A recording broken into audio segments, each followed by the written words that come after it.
Now, discovery. When we dive into discovery, there's going to be two types of prospects. There's going to be somebody that's problem aware, and there's going to be somebody that's not problem aware. This is very important, especially in B2B, because especially when you're doing outbound, let's say you guys are doing business, right? You want to get tech new clients, you're outreaching to people, all right? There's few ways to get new clients. It's either that organic, inbound, and outbound, okay, or referrals. When you do outbound, which is the best way to get business, now you want to understand, is the prospect problem aware or are they not problem aware? And this will navigate the call two different routes. It's either that they're problem aware, and I'm going to ask them first about their current challenges about the problem because they know about their problem, all right? Or they're not problem aware. Oh, I'm just here to see what you guys have to offer. How many times somebody come on the call? Yeah, I just want to see what you have to offer, really. I just seen you online. How much is your price, sir? Okay, tell me off the bat. So what's your price?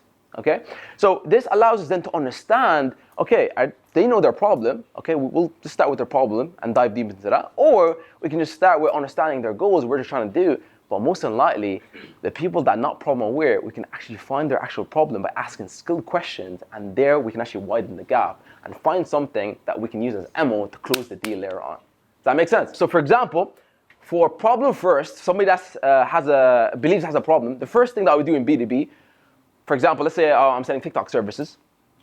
My bro is gonna love this. He's selling TikTok services over there. What's your biggest challenge at the moment in terms of your marketing at the moment? Or your TikTok, what's going on there? If someone says to me, oh yeah, we're struggling with TikTok, we've been doing it for the last 6 months, hasn't been growing, we're spending XYZ amount on ads, but it's just really not getting us an ROI. What do we do from there? It's like you digging deeper. Digging deeper. What does that allow you to get? What does that get you? Pain. Yes, more pain. Okay. When we probe, it's like we're digging in and we're seeing because sometimes when you're super surface level, you're not really getting the true pain. All right, you're not really getting what's really agitating them, something that's going to allow them to buy at the end of the call that you can use as ammo. Okay, and this is very, very important because if you can't dig and probe into certain situations, because prospects will give you, they're not going to give you, not all of them, okay? Someone will give you the pain right away, but most of them will be like, yeah, this is not working at the moment. They're not going to give it to you in a silver platter. You're going to be skilled enough to ask skilled questions to be able to find their pain. And this is very, very important. If you ask the right questions, you move the deal forward. If you ask the wrong questions, you risk losing the deal and never seeing that prospect ever again. This is a motto that I always go. If you are how good you are in terms of asking questions. If you ask the right questions, you'll be able to close as much deal as you want, inshallah. Of course, I have to handle objections. So there's 7 beliefs that I need to hit, and this is something that I learned from Cole Gordon, one of my mentors as well.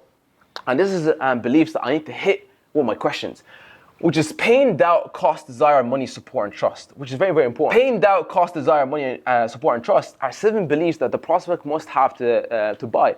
And I need to at least hit 5 of these beliefs to ensure that I've done my job properly in asking the questions. So that way I'm sure that I didn't do anything wrong on the call after, of course, building the trust pitch and then going ahead and handling objections.